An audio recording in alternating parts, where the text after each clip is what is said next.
Welcome to our channel civil insight. तो आज हम करेंगे एस्टिमेट फॉर ब्रिक वर्क। मतलब ये आप एक लगा सकते हैं कि मिसलेनियस डायग्राम्स है जिसका हम निकालेंगे, जिसका हम प्रीवियस लेक्चर्स जितने भी हमने करे हैं ना उसका आज पूरा अच्छे से हमारा अप्लाई होगा। तो शुरू करने से पहले अगर आपने हमारे चैनल सिविल इनसाइट को नहीं सब्सक्राइब करा तो अभी कर लीजिए। तो देखो एस्टिमेट ऑफ ब्रिक वर्क, और इसमें ना एक नई चीज भी आएगी, वो क्या आएगी वो हम अभी देखेंगे। तो देखो सबसे पहले एग्जांपल 18, मतलब इससे पहले हम सारा एग्जांपल कर चुके हैं, सबके लिंक आपको डिस्क्रिप्शन में मिल जाएंगे। Portion of a building with segment of a circle. तो देखो अब इसका क्या है, एक तरह का मैं आपको पेट नेम बताऊं तो एक portion of a building with segment of a circle. तो सेगमेंट ऑफ अ सर्कल आ गया इसमें, आप देख सकते हैं सेगमेंट ऑफ अ सर्कल ना। इसके लिए अलग से जो हमने आर्चेस वगैरह पढ़े थे वो वाले फॉर्मुलास इसमें यूज होंगे। अब देखो ये क्या बोलते हैं क्वेश्चन में, estimate the following quantities of work from figure given below. First कौन सी हमें क्वांटिटीज निकालनी है। First class brick work in lime motor for walls in foundation and plinth. ठीक है, ये ब्रिक वर्क चाहिए हमें lime motor for walls in foundation and plinth. First class brick work in cement motor 1:4 in super structure. ठीक है, तो मतलब कि फर्स्ट क्लास ब्रिक वर्क हमें सीमेंट मोटार में 1:4 जिसकी है हमारे इन सुपर स्ट्रक्चर में भी हो गया। और हमें लास्ट में कहेगी 10 centimetre thick lime concrete flooring as sub base. 10 centimetre thick lime concrete flooring as sub base. बस ये एक चीज नहीं आएगी आज आपके लिए, और इसमें एक चीज नहीं भी लगेगी भी, उसको हम ऑफसेट कहते हैं। वैसे वो हम आगे भी देखेंगे कैसे, हमारे 2 लेक्चर्स और होंगे इसके बाद, जो आपको ये पूरा एस्टिमेट फॉर ब्रिक वर्क करके आपका पूरा ना एक तरह का बेसिक एस्टिमेट आपका सारा खत्म हो जाएगा। ठीक है ना, बेसिक जो एस्टिमेट होता है वो सारा खत्म हो जाएगा, जो आपको कंक्रीट वगैरह में आता है, ब्रिक वर्क वगैरह में आता है, सारा आपका फाउंडेशन प्लेन वगैरह वो सब खत्म हो जाएगा अगले 2 लेक्चर के बाद। उसके बाद हम अपना आरसीसी का शुरू करेंगे जो कि हमारे स्टील का होता है। अब देखो आपके पास डायग्राम आप दे सकते हैं, हमारे बिल्डिंग क्या है। देखो अब सबसे पहले आप बिल्डिंग अगर देखोगे, पोर्शन ऑफ अ बिल्डिंग है ये। एक हमारे पास रेक्टेंगुलर रूम है और एक हमारे सर्कुलर है। सर्कुलर बोलो कुछ भी बोलो, सेगमेंटल बोलेंगे हम इसे, सेगमेंटल रूम है। ठीक है, एक तरह का ये, ठीक, जिसमें 2 डोर्स है। विंडोज हमारी ये देखो W2 W2 W2, एक हमारे यहाँ पे 2 हमारी W1 है, मतलब कि 2 विंडोज हमारी W1 और 3 विंडोज हमारी W2 की है। डायमेंशन ये है, 30 सेंटीमीटर की विड्थ है। ठीक है, और ये हमारा इसका सेक्शन ऑफ वॉल आ गया। ठीक है, सेक्शन ऑफ वॉल आ गया, एंड लास्ट आप देख सकते हो पूरा ये सेक्शन है। अब देखो आपको पता है हम यहाँ पे ना फाउंडेशन वगैरह कुछ निकालने हैं, हमें सिर्फ ब्रिक वर्क निकालना है, एस्टिमेट फॉर ब्रिक वर्क। तो यहाँ पे हम खुदाई कितनी होती है, एक्सप्रेशन, फीलिंग वगैरह वो सारी चीजें इसमें नहीं आएंगी कि लाइम कंक्रीट क्या डलता है, वो कुछ भी नहीं आएगा अब इसमें। अब ये सिंपल सिर्फ ब्रिक वर्क के लिए है। तो देखो अब आता है solution bye centre line method. Centre line method अब हम करते हैं इसके बाद से ना, मतलब कि 2 लेक्चर्स के बाद से मैं थोड़ा थोड़ा सोच रहा हूँ कि ना आपको ना वो जो long and short wall method है ना उससे भी कराऊं, ताकि ना आपकी प्रैक्टिस रहे। मुझे लगता नहीं कि आप शायद करते होगे प्रैक्टिस, तो इसलिए मैं लेक्चर्स भी थोड़े से उस पर भी बनाऊंगा। तो देखो by centre line method to calculate the length of mean arc. अब देखो मीन आर्क की हम पहले लेंथ, आपको पता है हम जब सेंटर लाइन पूरी लेंथ निकाल लेंगे। ठीक है, और आपको पता है हमने कैसे निकाला, सेगमेंटल आर्चेस में हमने निकाला था। देखो तो rise up to the centre of the wall, rise up to centre of wall H हमें पहले राइज निकाले। देखो राइज क्या आएगी, देखो 1.5 मीटर्स, ये 1.5 मीटर प्लस देखो सेंटर ऑफ द वॉल पाए, सेंटर ऑफ वॉल यहाँ तक का हुआ इसका सेंटर ऑफ वॉल। ठीक, यहाँ तक का ये सेंटर ऑफ वॉल, ये राइज होगी हमारी। ठीक है, यहाँ से तो ये कितनी है देखो 30 सेंटीमीटर, लेकिन हमें सेंटर पे जाना, तो ये कितना हो गया देखो 30/2। ठीक है, तो 15 सेंटीमीटर हो गया। अगर हम मीटर्स में करेंगे तो कितना आएगा 0.15 मीटर्स। तो 0.15 मीटर्स हो जाएगा, प्लस कर देंगे, प्लस 1.5 कर देंगे, तो देखो आपको वही यहाँ पे बना 1.5 प्लस 0.15 1.65 मीटर्स। ठीक है, आपकी ये राइज तो आ गई। ठीक है, ये पूरी आपकी मीन राइज आ गई एक तरह की। 10 from estimate of segmental arch lecture rate. देखो मैंने यहाँ पे मेंशन कर दिया, मैंने जानबूझ के मेंशन करा है। जिसने अगर लेक्चर नहीं लगाया तो उसको सीधा आप नीचे डिस्क्रिप्शन में आप देखोगे वीडियो के, तो आपको सीधा सीधा वहां पे दिखेगा लेक्चर 8, तो आप सीधा क्लिक कर लोगे, आपको कहीं जाने की जरूरत नहीं है, आपको ढूंढने की कहीं जरूरत नहीं है। मेरे वैसे पेज वगैरह पे आपको सीधा नीचे लिंक मिल जाएगा। तो वहां पे हमने 2 फॉर्मुलास पढ़े थे, 3 फॉर्मुलास। बी इक्वल टू देखो √a² plus h², b² equal 2rh, और लेंथ ऑफ इनर आर्क हमारी 8b माइनस 2a/3।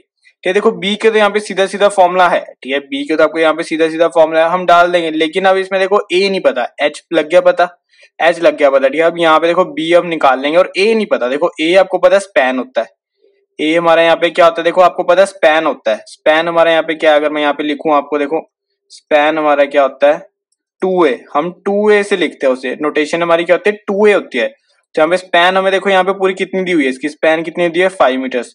तो यहाँ पे हमने लिखा 5 मीटर्स, तो यहाँ से a कितना आ गया, हमें तो a निकालना है, लास्ट में तो हमें a निकालना है। तो 5/2 तो 2.5, तो 2.5 आ गया, तो वही मैंने यहाँ पे लिख दिया 2.5। बाकी एस तो हमने यहीं से निकाला था हाइट, ठीक है, यहाँ से हमने निकाली थी राइज अपना, तो यहाँ से आपका बी आ गया देखो 3 मीटर्स, ठीक है, बी आ गया 3 मीटर। देखो मैं ज्यादा ये चीज एक्सप्लेन नहीं कर रहा क्योंकि यार हमने पढ़ चुके हैं लेक्चर 8 में, ठीक है, तो इसलिए थोड़ा थोड़ा हम यहाँ पे जल्दी कर सकते हैं। उसके बाद देखो लेंथ ऑफ आर्क आपकी सिंपल आ गई 8b माइनस 2f/3, तो सिंपल आपने वैल्यूज भरी, बी की आपने कितने 3 भरी, ए की आपने देखो 2.5 भरी, तो यहाँ से आपका क्या आ गया डिवाइड बाय 3 करके 6.33 मीटर। तो लेंथ ऑफ आर्क आ गई, एक तरह की centre line length of arc आ गया आपकी 6.33 मीटर्स।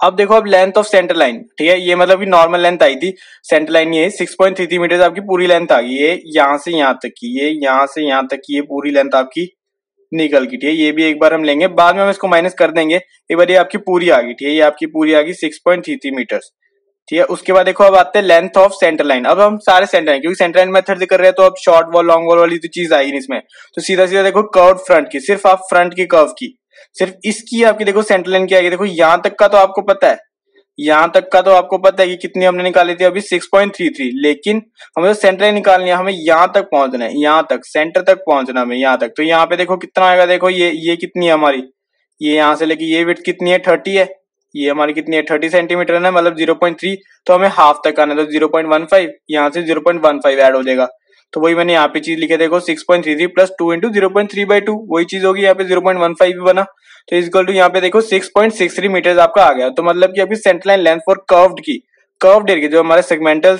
पोर्शन बना था ना, उसकी आगे 6.63 मीटर्स आ गई, ठीक है, ये चीज तो आ गई। अब आता है रेक्टेंगुलर रूम, तो रेक्टेंगुलर रूम का तो आपको पता ही, मैंने आपको बताया, देखो 2 फॉर्मूला आपको पता ही है, 2 लेंथ ऑफ देखो long wall plus length of short wall, ये तो आपको पता ही है ना, ये सारी चीजें।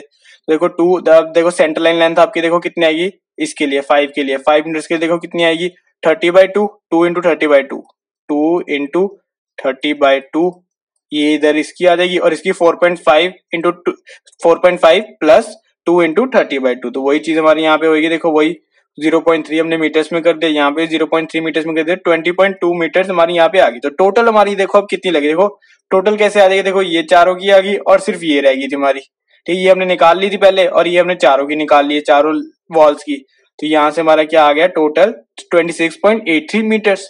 मतलब ये अब आपकी पूरी total length, centre line length आपकी पूरी आ गई, जो भी हमें पूरे डायग्राम दी हुई थी, एक मिसलेनियस एरिया सी दी हुई थी, अब इसका आपकी पूरी आ गई सेंटर लाइन लेंथ 26.83 मीटर्स। अब आपको पता है देखो नंबर ऑफ जंक्शन भी आपको देखने होते हैं, तो नंबर ऑफ जंक्शन का सब मैंने ना आपको ये हमारा हुआ नंबर ऑफ जंक्शन हमारा पार्टीशन वॉल्स में, तो पार्टीशन वॉल्स प्लीज पहले देख लेना फिर इस पर आना, क्योंकि मैं अभी मैंने आपको बताया ना ये सारा इसका निचोड़ होगा जो अभी तक हमने पढ़ा है, तो इसका अब ये नहीं कि मैं बार बार वो सही चीजें रिपीट करूं, सिर्फ आपको बता रहा हूँ कि कैसे हमारी चीजें आती हैं। तो यहाँ से देखो नंबर ऑफ जंक्शन आपको पता है 3 वॉल जहां पे कनेक्ट करती है, 3 वॉल देखो कैसे होगी, देखो 1 वॉल 2 वॉल 3 वॉल, तो मतलब ये एक स्टार में इधर लगा देता हूँ, मतलब ये एक जंक्शन हो गया। अब यहाँ पे 2 वॉल्स है, यहाँ पे भी 2 वॉल्स है, और यहाँ पे 3 हो रही है, देखो 1 वॉल 2 वॉल 3 वॉल, तो यहाँ पे स्टार लगा दिया, तो मतलब ये हमारे यहाँ पे 2 जंक्शन हो गए, तो वही मैंने लिख दिया नंबर ऑफ जंक्शन हमारी 2 हो गई। अब देखो अब इसके बाद देखो अब हमें कुछ भी नहीं करना, ना हमें एक्सकवेशन निकालनी है, ना लाइम को कंक्रीट निकालना है, कुछ भी निकालना, अब सीधा ब्रिक वर्क पर आते हैं। देखो सबसे पहले इन्होंने क्या बोला था, हमें यहाँ पे क्वेश्चन भी देखेंगे। सबसे पहले इन्होंने कहा था कि brick work first class brick work in lime motor for walls in foundation and plinth, तो फाउंडेशन एंड प्लिंथ का हमें दोनों का मिला के देखो क्या होता है। देखो सबसे पहले फाउंडेशन एंड प्लिंथ देख लेते हैं। देखो फाउंडेशन एंड प्लिंथ में अगर आप देखोगे हमें ये हमारा ग्राउंड लेवल हो गया, ये हमारा प्लिंथ लेवल है, ये तो आपको पता है प्लिंथ लेवल तो मतलब कि 50 सेंटीमीटर की लेयर और 40 सेंटीमीटर की लेयर, तो 50 सेंटीमीटर की लेयर के लिए आपको देखो आपकी हाइट कितनी है 20 सेंटीमीटर, वेट तो आपकी 50 हो जाएगी, और लेंथ आपको यहाँ पे दी हुई है जो अभी हमने निकाली थी। लेकिन देखो अब यहाँ पे 26.8 है, लेकिन यहाँ पे 26.33 है, ये कैसे आया यहाँ से 26.33 is equal to 26.83 minus 2 into 0.5/2। अब देखो ये उसको ही पता है जिसने हमारी पार्टीशन वॉल्स का लेक्चर लगाया, उसको पता है ये कैसे है, क्योंकि जंक्शन आ गया। देखो जंक्शन पे अगर आपको मैं समझाऊं, एक तरह रफ सा समझा रहा हूं आपको, जिसको नहीं पता अभी तक, जिसने नहीं लगाया, देखो अब हमारा ब्रिक वर्क के लिए निकाल है, ठीक है, समझो इसकी लेंथ आपकी 5 मीटर्स थी, ये वाली लेंथ आपकी 5 मीटर्स थी, लेट करो एक बार। तो आप देखो जब आपने एक बार ब्रिक वर्क इसके लिए निकाल लिया पूरा, एक बार आपने पूरा ब्रिक वर्क इसके लिए निकाल दिया, लेकिन जब आप इसको करो आपको सेंटर लाइन लेंथ दी हुई है, मतलब कि 5 मीटर आपकी पूरी थी, लेकिन आपको यहाँ तक का दिया हुआ है, ये लेंथ आपको यहाँ तक की भी लेंथ ऐड हुई है, पूरी ऐड हुई है, मतलब कि लेट अगर यहाँ पे 30 था तो 5.15 लगा लेते एक बार, 5.15 लगा लिया यहाँ पे, ठीक है। तो ये हमने कहा कि ये जो 15 है, ये जो 15 सेंटीमीटर हमारा यहाँ पे पहले हो चुका है, इसको भी डिडक्ट करो ना, अब इसके ऊपर दोबारा से थोड़ी कर दोगे, है ना। ये लेयर तो हमारी एक बार हो चुकी है जंक्शन पर, यही चीज तो हो रही है, जंक्शन ही तो है हमारा एक तरह का। ये वाली वॉल तो हो गई, लेकिन यहाँ पे ये वाली चीज भी हो चुकी है, ये वाली चीज भी हो चुकी है, लेकिन हम दोबारा से थोड़ी उसमें लेंगे, तो एस्टिमेट ऐसे गलत होगा, तो इसको डिडक्ट करते हैं। तो वैसे हमने यहाँ पे डिडक्ट करा, तो 50 सेंटीमीटर लेयर थी तो हमने 2 बार मल्टीप्लाई करा है, क्योंकि यहाँ पे नंबर ऑफ जंक्शन 2 थे। अगर एक होता तो एक बार करते, 2 है तो 2, 3 हो तो 3, 4, 5, ऐसे कितने भी हो सकते हैं, ठीक है। तो यहाँ पे आपको पता होना चाहिए ये सारी चीजें कैसे होती है। तो जिसको नहीं और अच्छे से ब्रीफ में पढ़ना है तो वो पार्टीशन वॉल्स का लेक्चर लगा लेगा, डिस्क्रिप्शन में है हमारा सारे लिंक। तो यहाँ से 26.33 कैसे है, 26.8 थी हमारी पूरी वॉल थी, पूरी लेंथ ऑफ वॉल थी, तो -2 इंटू 0.5/2, तो ये 2 हमारा किसकी वजह से आया, नंबर ऑफ जंक्शंस की वजह से आया। तो यहाँ से आपको 26.33 विड्थ मैंने आपको बता दी 0.5 ही आएगी, क्योंकि सेंटीमीटर था यहाँ पे और यही लेयर थी हमारी, और यहाँ पे हाइट मैंने बता दी 0.2, तो यहाँ पे क्वांटिटी कितनी आ गई 2.63, तो 2.63 ये चारों को मल्टीप्लाई करके 2.63। अब ऐसे हमारा 40 सेंटीमीटर लेयर के लिए भी आ जाएगा, और वही हमारा देखो लेंथ भी वैसी आ जाएगी, बस अब यहाँ पे 50 था, अब यहाँ पे 40 हो जाएगा, 0.4 आ जाएगा, तो 0.4/2, ठीक है, क्योंकि अब हम 40 सेंटीमीटर लेयर पर आ गए।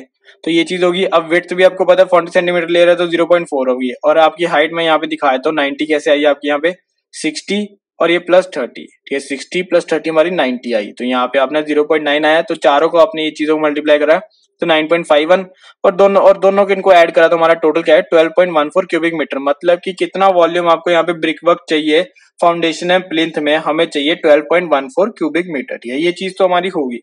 अब इन्होंने दूसरी चीज हमसे देखो क्या पूछी थी, first class brick work in cement mortar in super structure, ठीक है। अब इन्हें सुपर स्ट्रक्चर में चाहिए, तो सुपर स्ट्रक्चर में तो बहुत ईजी है।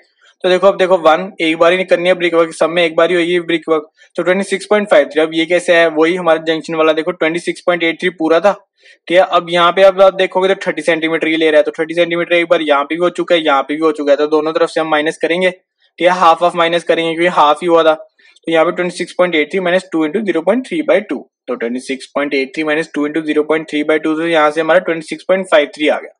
26.53 आया, हमने यहाँ पे लेंथ पुट कर दी, ठीक है, हमने यहाँ पे अपनी लेंथ पुट कर दी। और देखो अब आपको विड्थ भी पता है क्योंकि 0.3, तो 0.3 आया, तो यहाँ पे मेंशन करने की मुझे जरूरत ही नहीं है कि ये 30 सेंटीमीटर की लेयर है, बस सीधा सीधा आपका विड्थ है, क्योंकि सुपर स्ट्रक्चर में एक ही होगा, तो 0.3 आ रहा है, तो 0.3। और हाइट देखो 3.5, यहाँ पे देखो कैसे आई हमारी, यहाँ पे हमें पूरी दी हुई थी, ये तो हमें सीधा सीधा दी हुई है, ठीक है। अब देखो नेक्स्ट लेक्चर में शायद ना दी हो, हमें कैलकुलेट करनी पड़े, वो भी हम देखेंगे अगले लेक्चर में, लेकिन इसमें हमें सीधा सीधा दी हुई है 3.5 मीटर, ठीक है। अब ये सारी चीजें हमने करी, हमने चारों को मल्टीप्लाई करा और हमारा 27.86 आ गया, तो 27.86 हमारा पूरा क्यूबिक मीटर आ गया। लेकिन देखो अब इसमें डिडक्शन भी तो होगी ना। अब देखो हमने सारी चीजें ले ली, लेकिन हमने इसको विंडो डिडक्शन नहीं करी, अभी डोर की डिडक्शन नहीं करी, शेल्फ भी है बीच में, शेल्फ की नहीं करी, लिंटल भी डला है हमारा, देखो 15 सेंटीमीटर थिक आरसीसी लिंटल भी डला है, वो भी तो हमें माइनस करना है। हमने तो एक बार सारा ब्रिक वर्क कर दिया, लेकिन यहाँ पे तो ब्रिक वर्क होगा नहीं ना, यहाँ पे तो डोर लगेगा, यहाँ पे तो विंडो लगेगी, यहाँ पे शेल्फ लगेगी, ठीक है, यहाँ पे लिंटर लगेगा, तो अब ये तो माइनस करना पड़ेगा। अब हम वो डिडक्शन करेंगे, तो आपको पता है डिडक्शन हम कैसे करते हैं, सब आपको पता है। तो डिडक्शन देखो डोर की D, विंडो की देखो W1, W2, शेल्फ S और लिंटर, ठीक है। अब देखो अब इसमें क्या है, अगर आप देखोगे देखो इसमें क्या है, देखो डोर की डायमेंशन सीधी सीधी दी हुई है, विंडो की दी हुई है, ये भी विंडो की दी है, शेल्फ की भी दी हुई है। तो यहाँ पे तो मुझे ज्यादा समझाने की जरूरत नहीं है ना, सीधा सीधा आपका आ जाएगा। लेंथ आपको सब दी होगी, ठीक है, आपको हाइट दी होगी, विड्थ आपको यहाँ पे सेम ही रहेगी, वॉल की विड्थ 0.3 है, तो विड्थ आपकी सब सेम रहेगी, ठीक है। ये आपको यहाँ पे लेंथ दी हुई है, हाइट भी दी हुई है, देखो 2.1, 2. ये हमें हमेशा हमें लेंथ इंटू हाइट होता है, विड्थ हमारी तो वॉल की विड्थ ही होगी जो लग रहा है। तो यहाँ से हमारा ये देखो सारा चीज होगी। अब देखो अब उसके बाद सिर्फ एक अलग चीज जो हमारी रहती है, तो चारों को मल्टीप्लाई करते, 2 डोर्स थे, 2 विंडो W1 थी और 3 विंडो हमारी W2 थी, ये तो आप समझ गए, शेल्फ एक थी। अब देखो अब लिंटर की बारी आ गई, देखो लिंटर में 26.53 वही सेम तरीके से आया, क्योंकि जंक्शन बनता है यहाँ पे हमारा जंक्शन बनेगा, ही लिंटर जब हम डालेंगे यहाँ पे भी जंक्शन बनेगा, तो वही चीज है, देखो 26.53 वही आया सेम हमारे यहाँ पे, ये वाला 26.53 लिंटर की भी वही हमारी लेंथ हो जाएगी 26.53।